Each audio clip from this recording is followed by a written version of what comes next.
Oh, welcome into the Russ Joy Show. I'm Russ Joy. You figured that out because you're smart. It's also the name of the show. And I am reporting live from the Great White North. I'm up in Canada.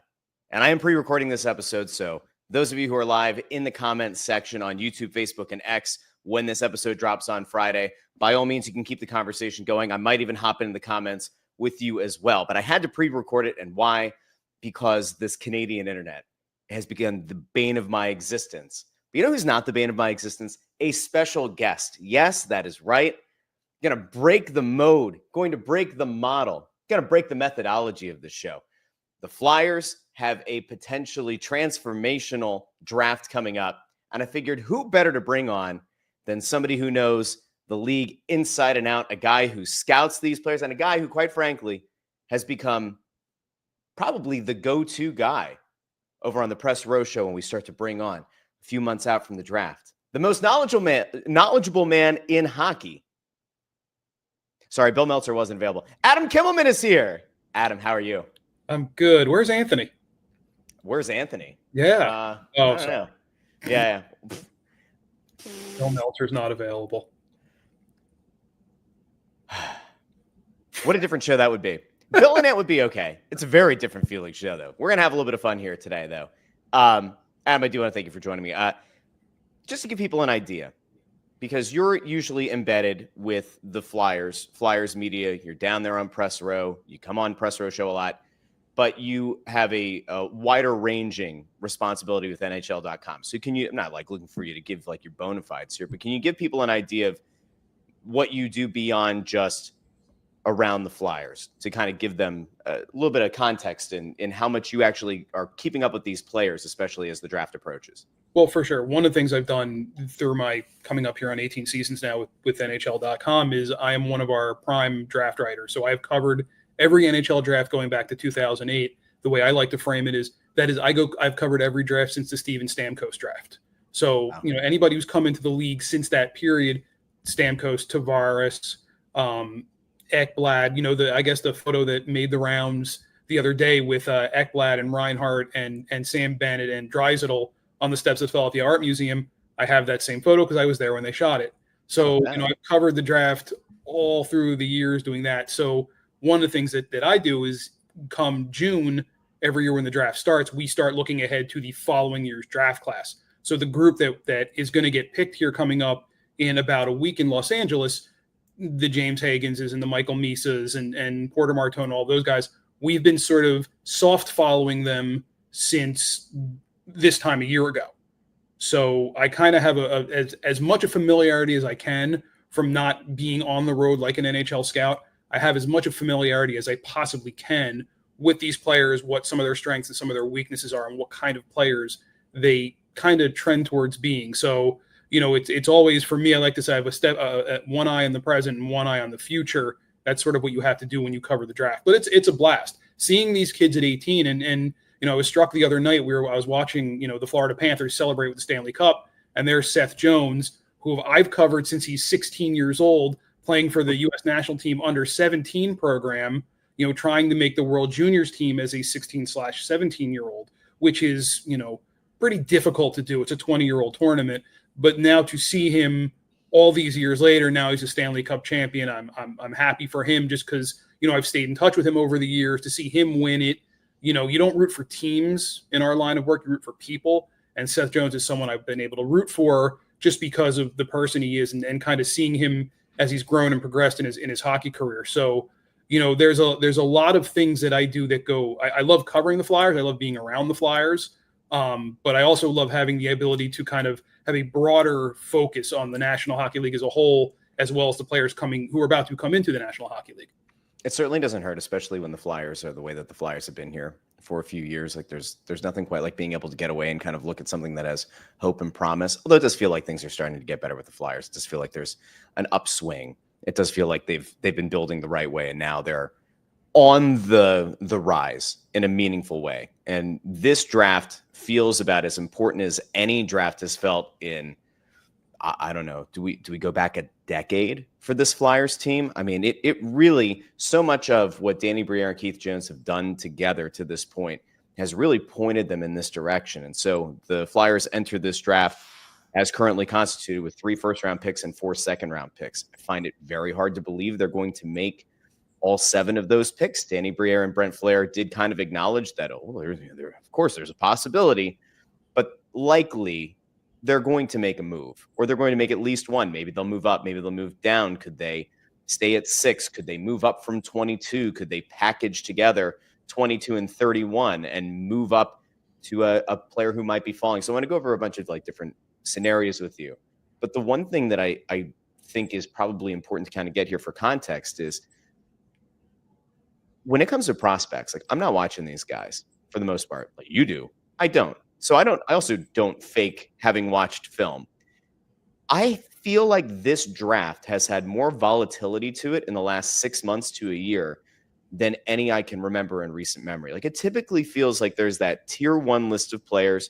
They're locked in for a good long while, 4 or 5 months out. Everybody has a general idea of like who the top, let's say 5 or 6 picks are. Somebody will go off the board every once in a while and you kind of like wonder what the hell they were thinking. But like James Higgins, for example, is a guy who like a year ago, some thought could be the number 1 overall pick in this draft. Every mock, a lot of rankings that I see, Higgins has fallen into the 5-6 range. There's talk about if he's there at 6, could the Flyers pass up on Higgins? Anthony said over on Snow the Goalie that like they like Jake O'Brien more than they like James Higgins. Like, has there been that kind of volatility to this? It feels like the only guy that everybody seems to believe is number 1 is Schaefer. Misa should be number 2. And then there's an ever-evolving group. Like I certainly don't remember Brady Martin being a name that was being thrown around as somebody who could like be a top 8 pick.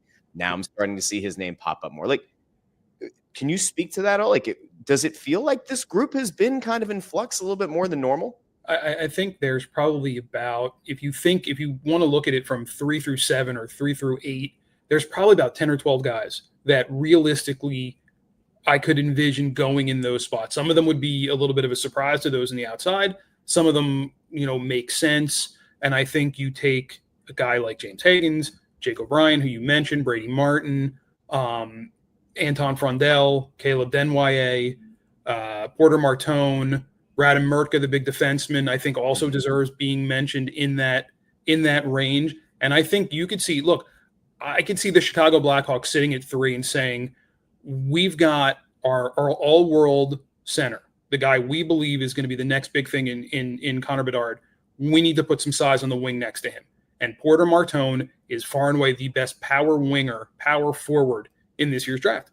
Let's get him, and let's let those guys kind of start building their chemistry, because I don't know how many of these guys are NHL ready, plug and play next season.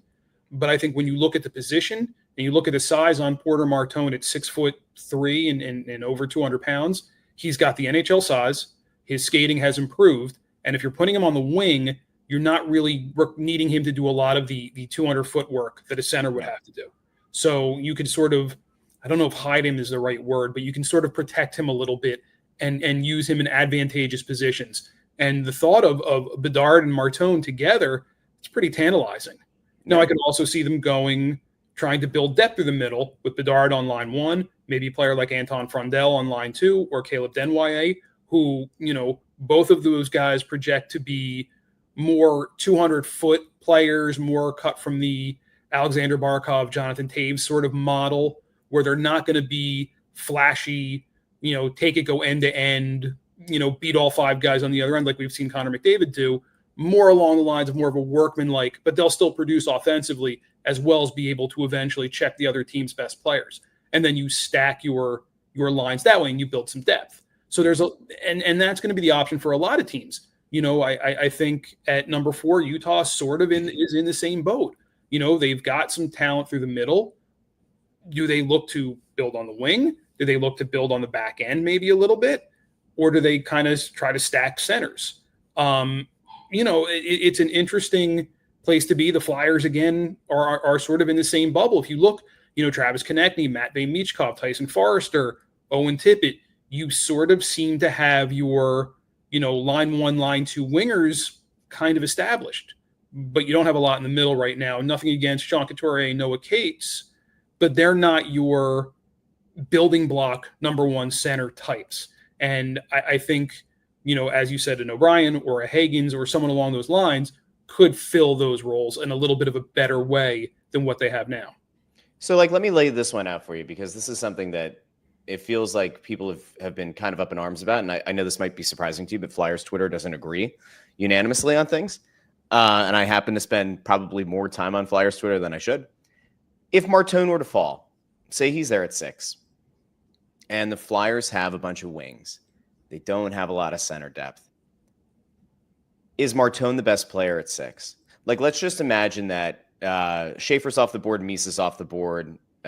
Maybe Higgins gets taken, Denoye gets taken, Frondl gets taken. And then you're sitting there at 6. Martone is there, or like a Jake O'Brien. If you're the Flyers and you're evaluating this, or even just from your own, your own evaluation, like, is O'Brien or Martone better set to make an impact sooner? Or do you think they're both on about the same timeline? Well, no, if you're talking about who could potentially play in the NHL next season, I would say Porter Martone. Okay. But that doesn't mean that 5 years from now, Jake O'Brien wouldn't be the better player. And I don't know. In 5 years, Porter Martone could be the better player. I don't know. But you're not drafting whoever the Flyers draft. I would have to assume at number 6 is not someone they're looking to pencil right into their lineup opening day next season. I don't think that player, even Matthew Schaefer, I don't know if he's 100% ready to plug and play into the NHL. He played 17 games this season in the Ontario League. I think if you count what he did at the Hlinka tournament in August, what he did in the OHL, World Juniors, and the Top Prospects game, he played 26 games this season. I don't know if that guy is immediately what you want to just throw right into an NHL lineup at 6'10" and 190 pounds, a shade under 190 pounds. So, I don't know how many of these guys are plug and play NHL ready, but you're not drafting for that. You're drafting for 3, 4, 5 years down the line. To me, if I'm the Flyers and that's the options available to me, then I think the pick has to be Jake O'Brien, because when you look at what they're going to need, what they need now, and what they're still going to need 3 years from now. I mean, look, Jack Berglund, I really like him. From what I've seen of him, he looks like a guy that if his skating can catch up with all of his other physical gifts, he's a guy who could be a 2-3 center and a really, really good one. I know a lot of people probably haven't seen him play because he's overseas in Sweden, but I have gotten the chance to see him when he came over earlier in the season. Had he not broken a knuckle on his hand in the last game before World Juniors, he would have had a major role on that Sweden team. And maybe could have been a guy who was a difference in them getting a medal or not. Would have loved to see him, and I know the Flyers would have loved to see him in that role. But he's a guy who I think can be really good. Jet Luchenko, again, made the NHL team as an 18-year-old, which nobody really expected. The runway is going to be a little bit longer for him to see if he can do it again. I don't think in an ideal world, he won't have to go back to junior. He certainly won't have to go back to Guelph. But there's decisions that they're going to have to make there. So, I'm not very bullish. I'm not very bullish on Luchenko. I think anything that you can get from him that's above like a 3C-ish from him in like the next 5 years is probably okay. I think I didn't love that pick at the time, but I could be wrong. I think with Luchenko, someone has to get through to him that he needs to shoot the puck more. Yeah. If he does that, everything else in his game is A+. Skating, vision, playmaking ability, it's all A+. Like when I did my mock draft last year, he was a top 20 guy. I thought 13 was maybe a little bit early, but I wasn't like, oh my God. You weren't offended.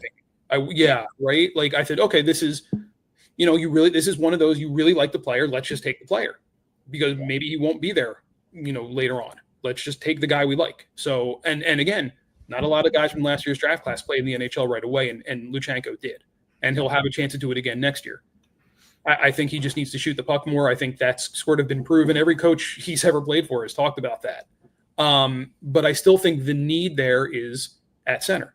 And if you're talking, let's actually go from there. So of guys that could potentially, because there is so much flux, the centers who could potentially be on the board at 6, assuming that they stay at 6, which we'll get to that scenario in a little bit.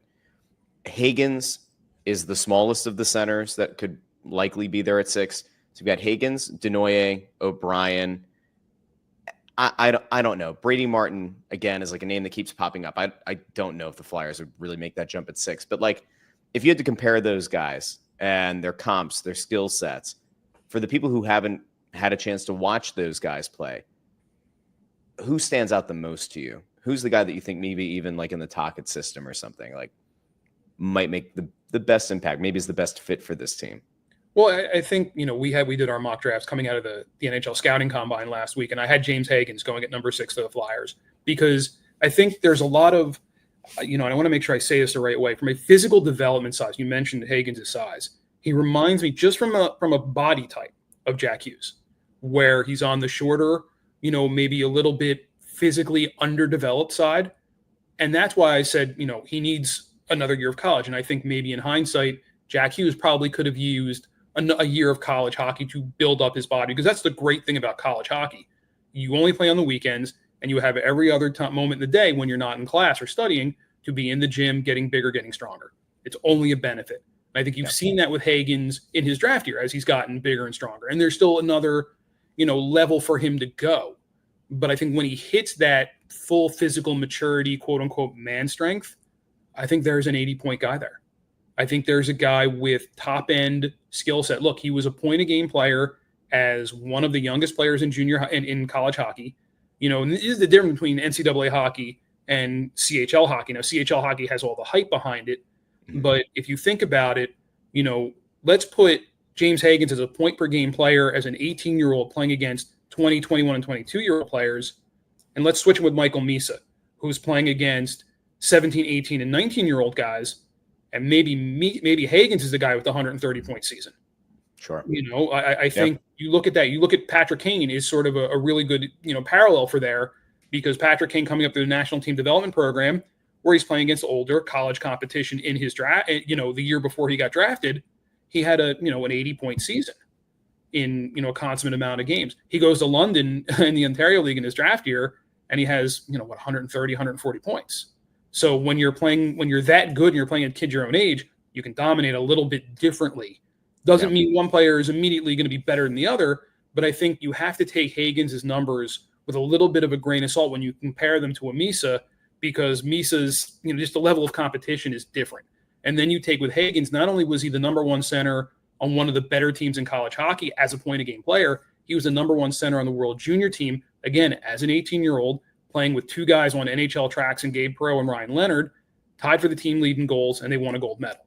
And he was, a driving force for them. So I think with James Higgins, there's I go back to, and this is where I'm going to show my age a little bit, the 2009 draft, John Tavares draft. Yeah. People were hammering John Tavares because he can't skate. And I talked to one of the scouts I really trust who worked for Central Scouting at the time, and he said, "You've seen the guy for 3 years. The greatness is the norm. It's a guy who scored 72 goals as a 16-year-old.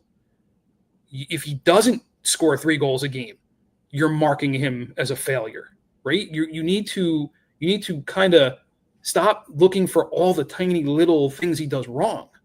Yeah. And I think you can over scout a guy, and I think that sort of kind of blends into what the great quote unquote scout grades are on Higgins, because you've seen him as a prime player for so many years now that you don't see the greatness or the top level because it's expected. You only see the flaws when he doesn't reach that level. So, look, people say Higgins is going to fall to 6. I could see Higgins going at number 2.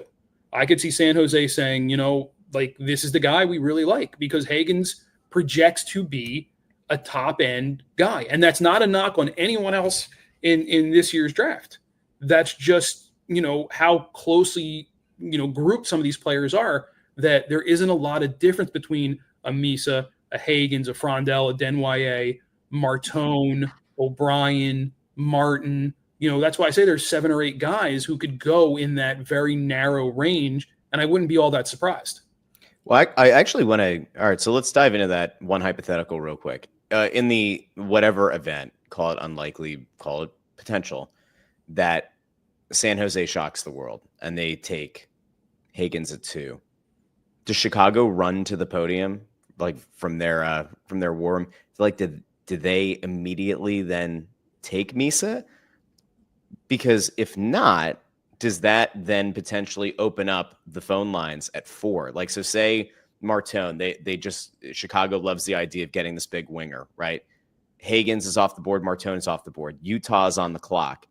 is that where you start getting 5, 6, 7 teams, including probably the Flyers at that point, making a call to try to move up to 4 to go snatch Misa? Well, that's what, we talked to Danny, as you kind of alluded to earlier, and he said everybody's trying to move up. Everybody wants to move up because everybody, I think has their guy in mind. And again, because of the such a fine difference, if you find a guy that you really like and say, there's not much difference, but that guy's different, and that's the guy we need, and that's the guy we want, then yeah, maybe you will scramble and jump up. And I could see 3, I could see 4 being potential landing spots because, if you're Chicago, they've drafted a lot of guys. They've moved, I think they ended the season with 7 guys, 8 guys, 23 and under on their roster. And they might even have more than that next season. So at a certain point, you need to start adding to your NHL roster and stop building for the future. So maybe at 3, that becomes this place, something they can use to help them more in the now.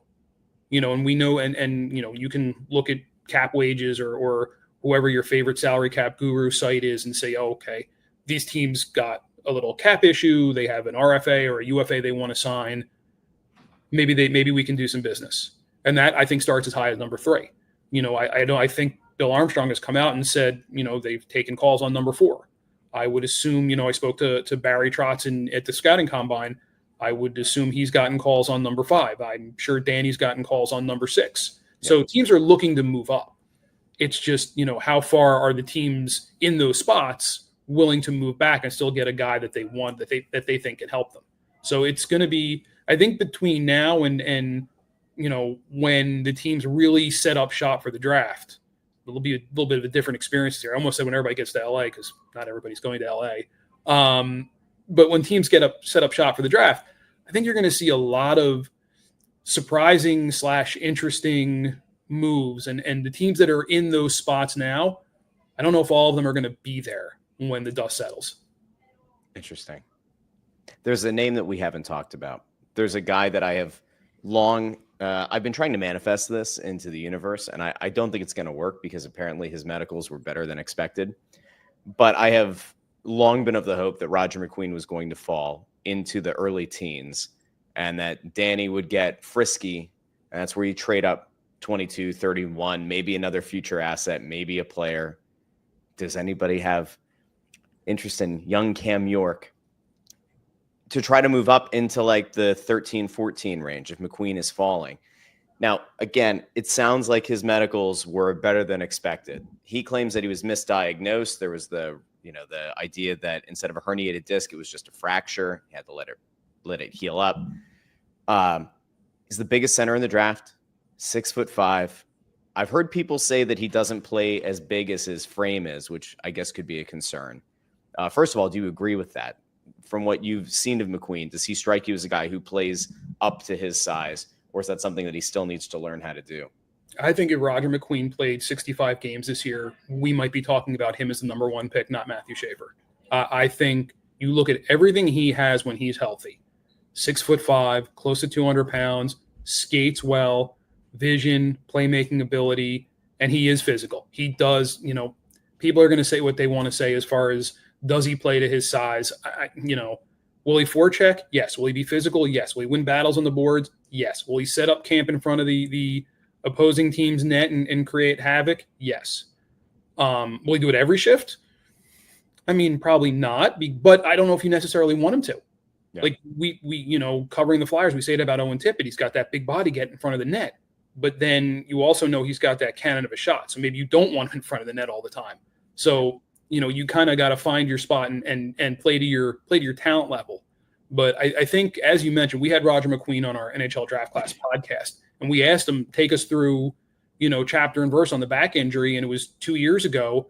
And to your point, it was misdiagnosed. He said it was misdiagnosed as a bulging disc, and whatever treatment he was doing for that did not work. Going through all of last season into the beginning part of this season when he was still feeling sore, they took him to see a spine specialist in Winnipeg. They diagnosed a fracture in his L4, L5 vertebrae, and then it was just let it heal. So I think he said after 3 or 4 weeks, it was about 65% healed. They let it go another 3 or 4 weeks, and it was, even more healed. And then he was able to come back in March and play a handful of games before the Western League playoffs. He got hurt in the Western League playoffs, but that was more of a muscle issue from all the time off. We've all been to the gym and you try to, get your wind back 100% in one day after not going for 2 years.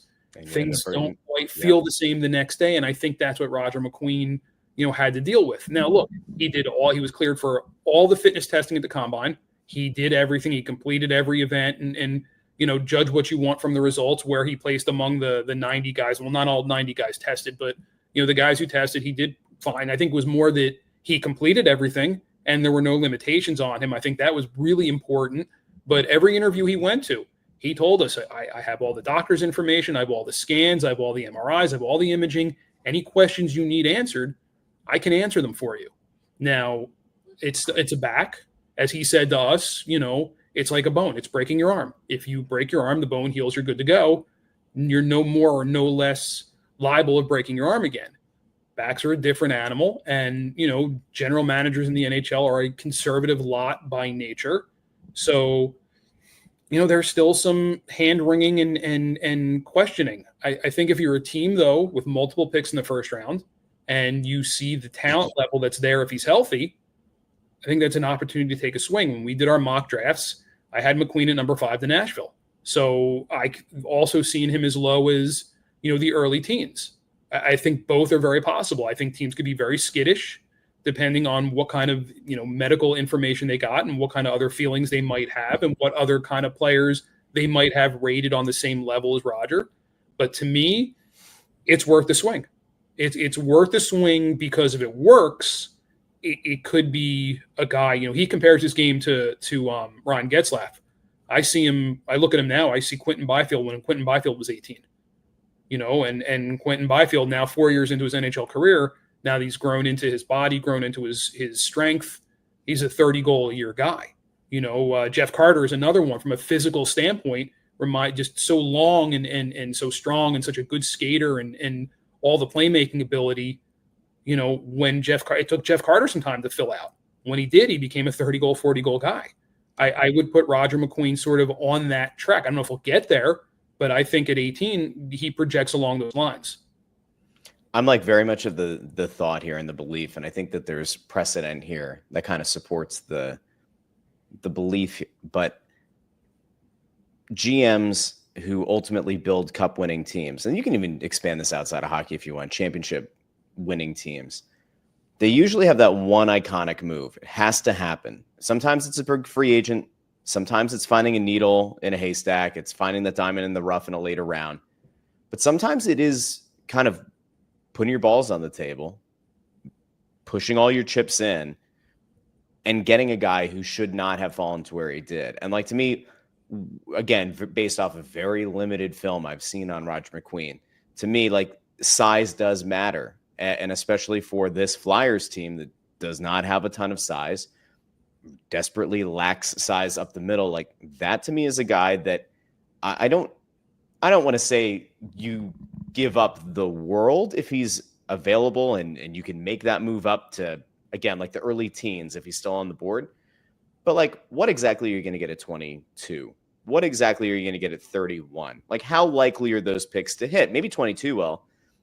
31 could hit. You just never know. It could just as easily be a guy who ends up being a bottom 6 forward at best as much as it could be a guy who ends up, surprising and becomes a second line guy and is in the 25 goal realm. But McQueen to me is just, there's something special there. There is something that you cannot teach about that guy. If the Flyers walk away from this draft somehow with a pair of centers that they get to add to this organization, that also wouldn't then have to be immediately relied on to make the team next year, it's probably their best case scenario, right? There's, unless a defenseman falls, I know you mentioned earlier, wasn't it Murka? Mm-hmm. I know nothing about Murka. I can't imagine that the Flyers would trade up into the early teens where it's going to probably cost you multiple firsts. But is he good enough? Is he somebody that could help this team, not this year, maybe not next year, but projects to be a top pair defenseman? Is he going to be a second pair defenseman? What do you see from him? I think with Radim Murka, when I watched him on video, I see a young Alex Pietrangelo, a guy who Okay. So multiple firsts it is. I don't know if he has the long-term offensive upside of a Pietrangelo, but he has that size. He has the skating. He has the head for the game. There's a controlled element. I remember, when I watched Pietrangelo as an 18-year-old, and you watch him and you think, God, he's not moving very quick. And when I talk to scouts, they're like, he's not moving very quick because he doesn't have to. He understands the game so well. He sees the game so well that he's always in control. And when I watch Mertka, I see a lot of those same elements where he just understands where everybody's going to be and what everybody's going to do and what everybody's supposed to do. He's also 6'6" and 207 pounds. Now, at some point he's probably going to put on about 15 more pounds of muscle. Now you're talking 6'6", 220, 225 pounds with that ability to skate and that vision and that playmaking. Like I said, I don't know if he's going to be a 50, 60 point guy like Pietrangelo is, but I know he's a guy who projects to play a pretty significant top pair or let's say top 4 defense role. I think teams seen that too. And the other thing with Mertka, we spoke to him at the Combine.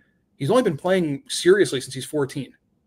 Just 3 years of really focusing on. He did hockey for fun. It was just something else to do, and he was really good at it.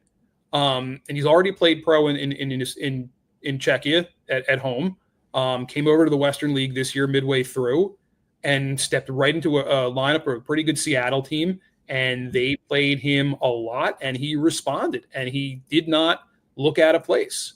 So he's a guy, again, who you're going to have to give him time, let him fill out, let him get more and more accustomed to life over here in North America. But he's a guy that I could see, look, if the forwards the Flyers really like are off the board at 6 and Mertka is still there, I absolutely could see them saying, you know what, this is a guy who's going to help us. There's a surplus of centers who should be available at 22 or whenever we make our second pick in the first round. We can get that guy there. We cannot let this defenseman slide. He projects to be too good to allow pass. So, yeah, I could absolutely see the Flyers taking that, that element, that size, that skill, that right-handed shot, and saying, yep, let's go with him. I almost want to proactively try to talk fans off the ledge, because there is that possibility that the Flyers trade back. And so I guess let me lay this scenario out to you. Say the Flyers do trade back. If they're going to trade back, do it with Buffalo, because Buffalo is going to end up in the lottery again next year, right? And the thing that everybody's always worried about is you don't want to trade your first round pick next year because that is a potential lottery ticket to go up and get Gavin McKenna. And everybody watched what happened with the Islanders, and they watched Utah move up 10 spots, and that obviously won't matter next year. If you're trading with a bubble team, you're not going to be able to move all the way up to go get Gavin McKenna at number 1. So if the Flyers were to trade back to Buffalo's spot, they move back three spots. They pick up maybe a first round pick in next year's draft. There's your lottery ticket. Everybody's happy.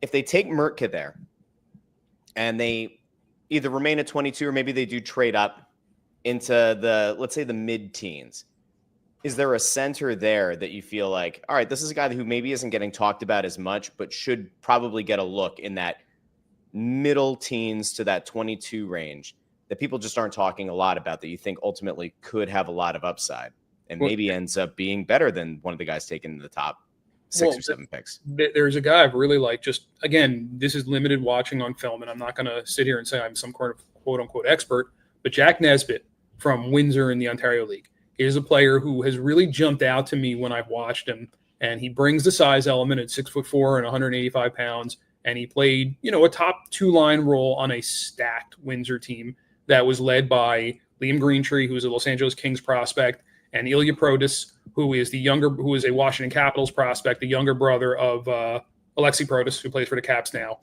Those two guys were 100-point scorers, but Nesbitt was a huge piece of what they were able to do, playing both ways. That 200-foot element, still had 64 points in 65 games, so he produced offensively. He'll probably have a bigger role there next year because I don't foresee. I think Greentree's eligible to make the jump to the at least the American League next year. Not 100% sure on Protas, but he'll have a bigger role.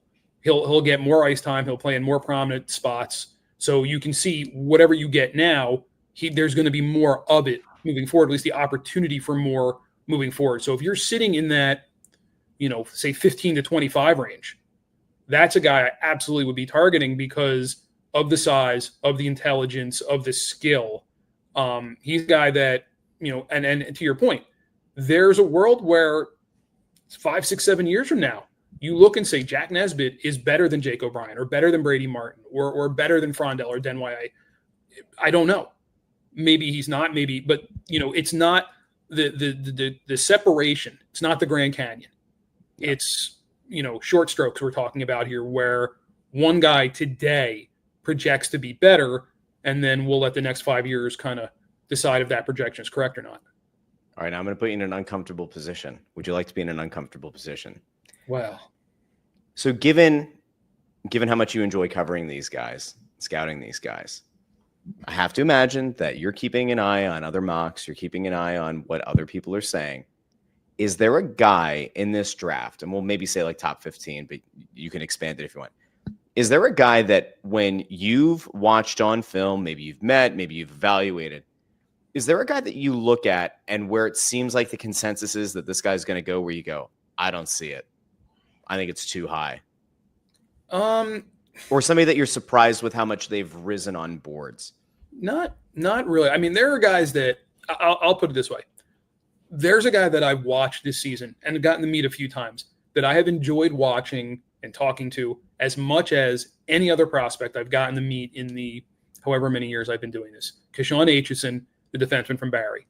Yeah. He is, when I talk about Matthew Schaefer, I say he's a guy that you can build your team around. You can build your marketing campaign around because of the energy and the smile and the intelligence that he brings.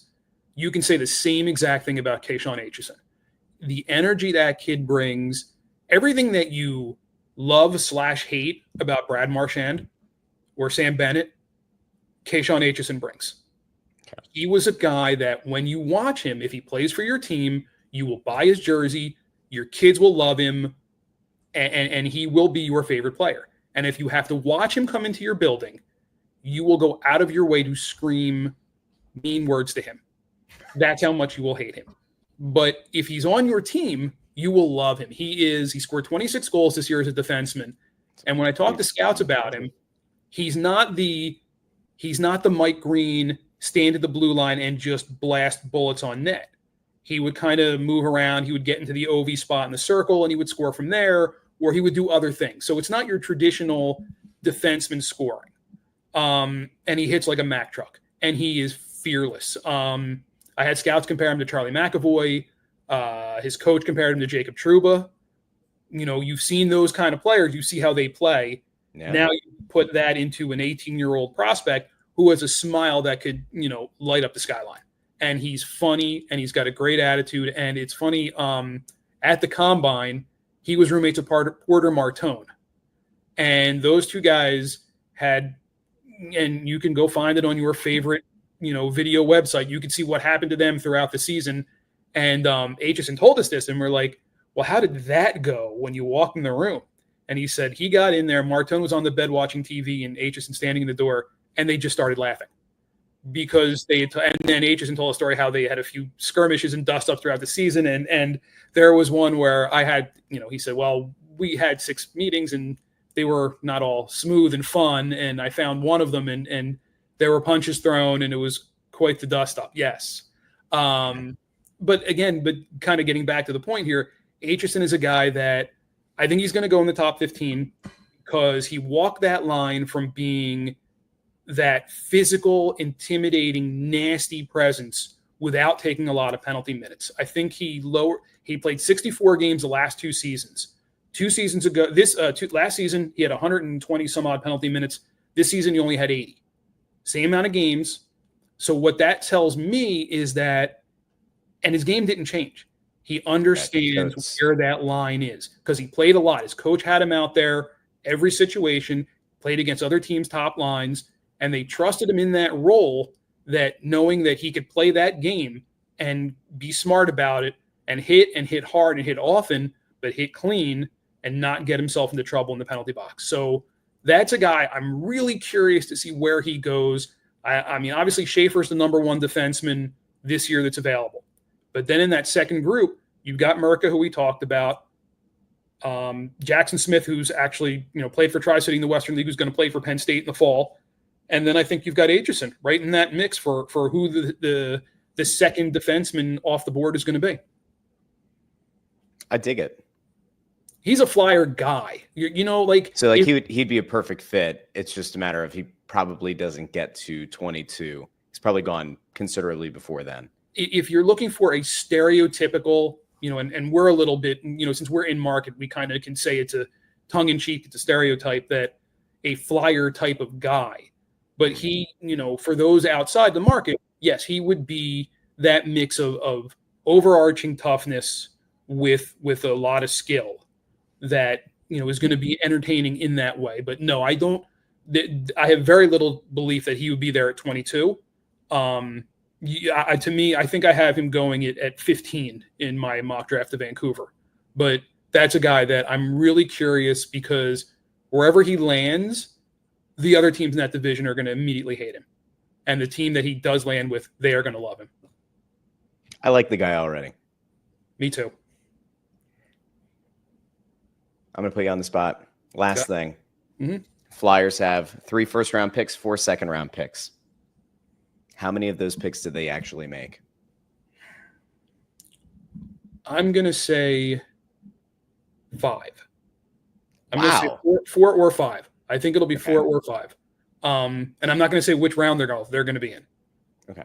I think I won't pigeonhole you there. Honestly, I could see them doing something with all 7 of those and either using them at the draft, using them to acquire, current talent that can help them next season, or kicking them down the road to next season. I think all 3 options are available. I do not believe they will make all 7. I would be very surprised if they made all 7, just from a logistical standpoint, because at some point, that 50 contract limit still exists, right? And if you're taking 7 guys in the top 2 rounds, those are guys you expect to be part of your team moving forward. And, we can all kind of do the math and say, well, they're going to add in between, so there isn't going to be enough room at the end for all 7 of those guys. And you're going to have to do something. So I don't envision them making all 7 draft picks. Yep. But it's going to be really interesting to see what exactly they're able to do with them.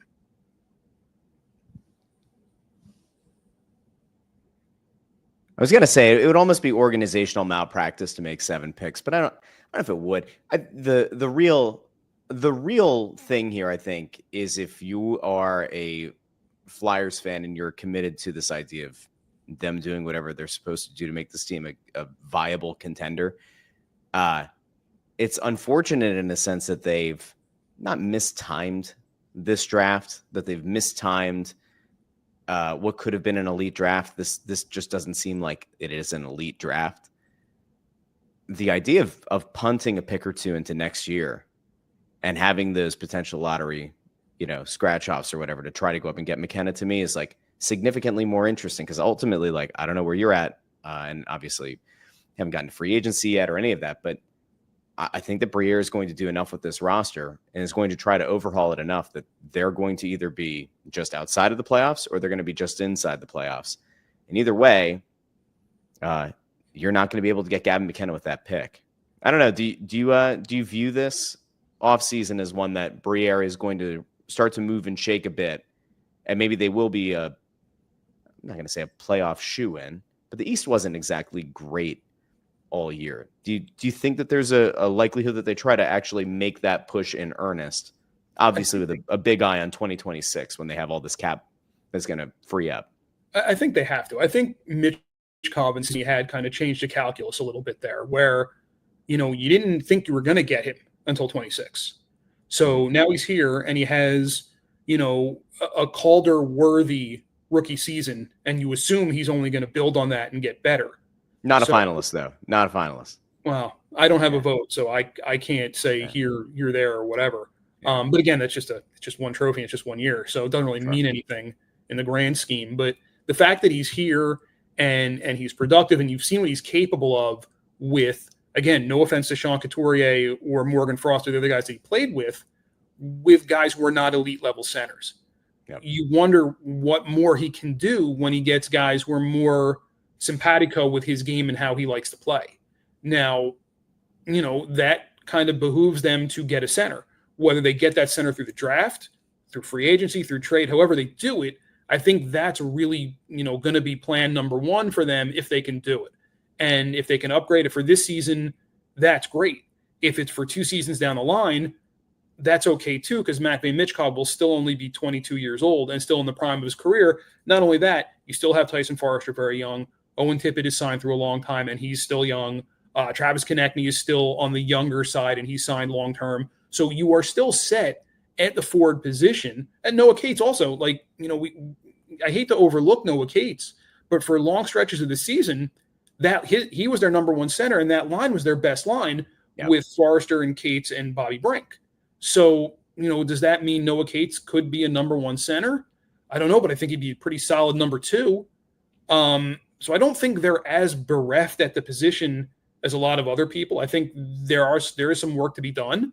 And look, if you can get an ideal number 1 center, for sure, I think this is the right time to do it again, because you have Michkov at the right time. You're catching him on the upswing. So I think one way or another, there is going to be a center added to the organization. If it's through the draft, through a trade, through free agency, or maybe 2 of the 3. But I think you're going to see their number 1 center at some point along the lines here by the end of the draft period. To me, it would be like, I jokingly used the phrase organizational malpractice before, but like if they don't have a center for this kid in the next year or 2, that's an actual, call it what it is, like an actual, it doesn't have to be fully elite, but like a legitimate 1C on the team, then you are committing organizational malpractice. Like you have to give that kid somebody to play with, because if nothing else, you're inhibiting his potential growth as a player by not having somebody who's up to snuff, So I think there's 2 things there. I think, yes, in an ideal world, you do want a number 1 center to play with your transcendent, talented winger. But I'm also old enough to remember when Craig Conroy was a number 1 center on a team that got to Stanley Cup final when he was riding shotgun with Jerome McGinley. You just need someone who matches Michkov and what he's able to do. And I think Sean Couturier really gave you an example of the right kind of center to play with Michkov. A guy who, for all of Michkov's talents, one thing he is not is a speed burner. Like he doesn't have the wheels of a McKinnon or a McDavid. He's more of a cerebral player, slow the game down, bring everybody to his pace, kind of like Panarin. I know John Tortorella used that comparison a lot. You don't need a center who's going to be a race car. You need someone who can just match him. And, I think you can find that guy. And it doesn't have to necessarily be an A-plus all-star center you're bringing in. It's just a guy who is good enough and can understand how to get him in the spots he needs to get to be successful, to maximize Michkov's talents, as you said. And Sean Couturier in the short term, yes, I think he could be that guy. But I think long term, they do need a better option there who's, going to be in the same age frame, in the same sort of developmental model, who can kind of grow along with Michkov. And I think that guy's out there. I think that's going to be their focus and what they try to do and where they try to upgrade. I give it practically a 0% chance, but again, I like to manifest things. The guy that I'd be very interested in, he'd have no reason to come to Philadelphia, none whatsoever. I could certainly justify a 9 or 10, maybe even an $11 million cap hit for 3 years to try to get John Tavares to play with Michkov as the short-term stopgap guy. And I get that, like, in theory, I think he's making 10.5 this year.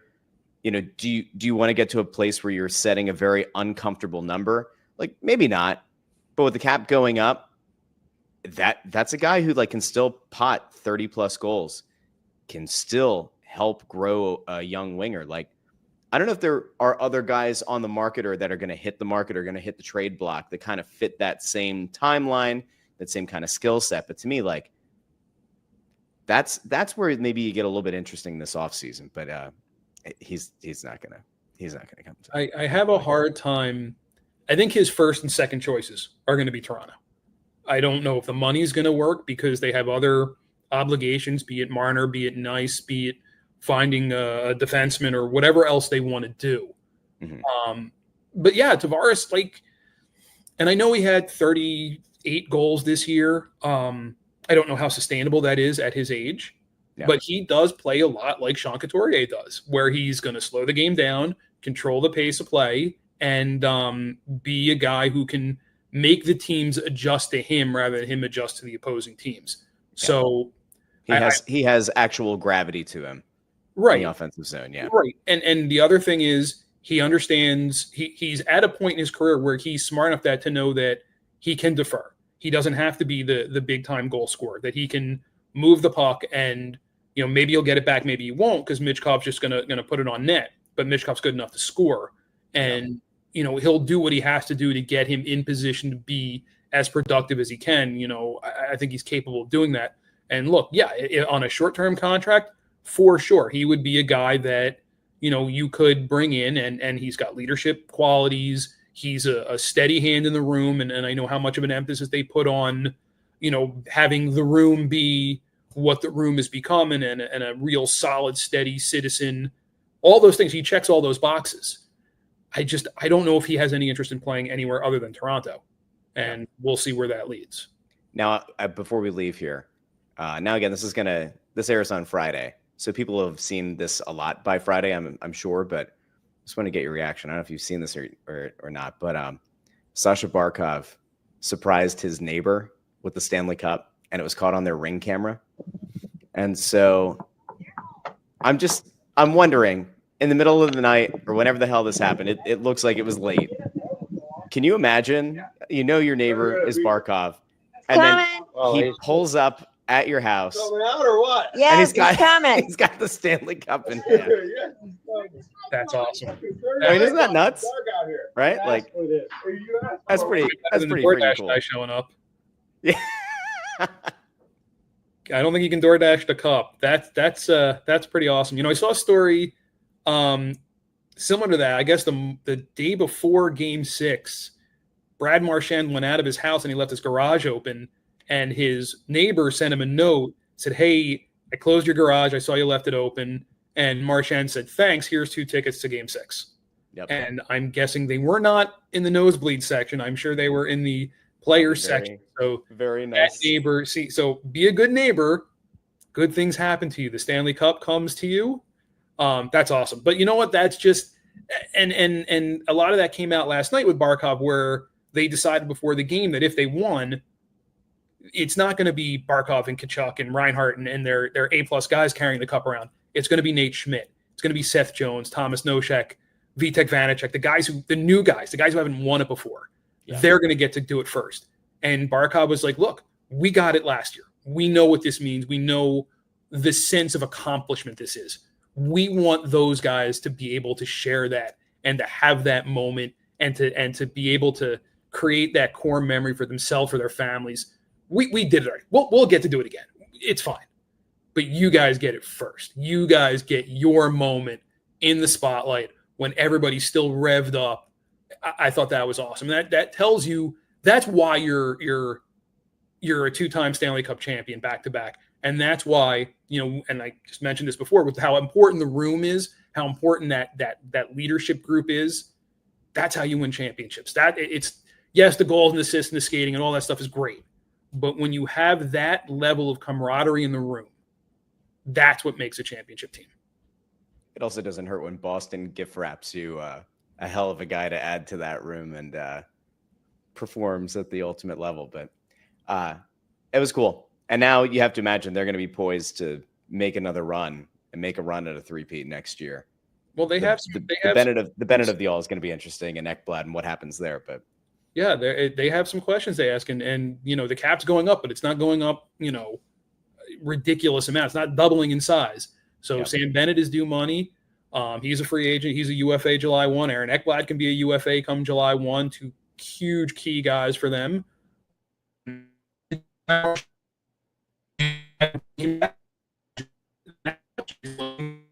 Sign on and take, a haircut to stay in Florida? Is he going to be able? I don't think he's going to get $8 million if he stays in Florida.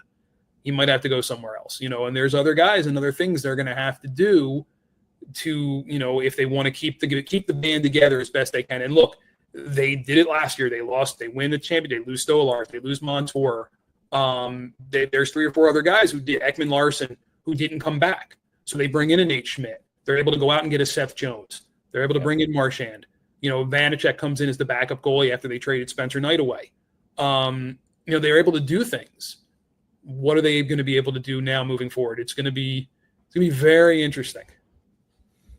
I think it's a good spot to end it because ultimately, no matter what team you root for, if it's the Flyers, if it's somebody else, whoever you root for it when you're watching the show, ultimately the goal here is to kind of build what Florida did, or to build your version of what Florida did. So they were a hell of a team. They got it done again, and now everything resets. So Adam, we'll be keeping up with everything that you're doing and all of the coverage that you're going to be providing. Let the people know where they can find you here over the next week or so leading up to the draft.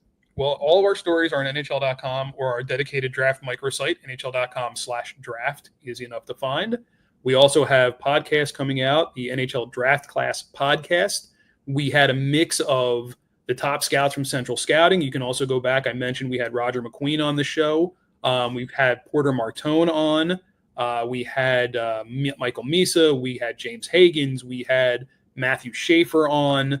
You can hear from the best scouts, the best players, all, exclusive interviews. It's all great stuff. And draft analysis from myself, from Mike Morial, my co-host. We've got a lot of features going on right now. We've got top 10 lists. I did a piece on, you mentioned Brady Martin. I wrote a story on him the other day, how he's got his future mapped out from hockey to running the family farm in Northern Ontario, and pictures of him driving a tractor. He told me he was running a plasma cutter at 13. Interesting. Jake O'Brien, we have that story's up today, and him and his mom, Amy, who played on the Canadian women's national team, playing the National Women's Hockey League, the precursor for the Professional Women's Hockey League that's playing now, and what she's done for him on and off the ice as a high-level professional athlete. So you can find all those stories on NHL.com, NHL.com/draft, and the NHL Draft Class podcast free anywhere you enjoy your podcasts. Love it. All right. A big thank you to Adam Kimelman, and a big thank you to all of you who watch out there on YouTube, Facebook, and X. Do me a favor if you haven't done so already. Like the video, share the video, subscribe. And if you're on a podcast app, Spotify, Apple Podcasts, leave a 5-star rating. A 5-star review is even better on Apple Podcasts. You can also find it on Amazon Music, Pandora, wherever you get your podcasts. So until next week, this has been the Russ Joy Show. And I've been Russ Joy, but you knew that already because you're smart. And it's also the name of the show. Have a great weekend, everybody. We'll talk to each and every one of you very soon here on the Russ Joy Show. Have a great weekend. Talk to you soon.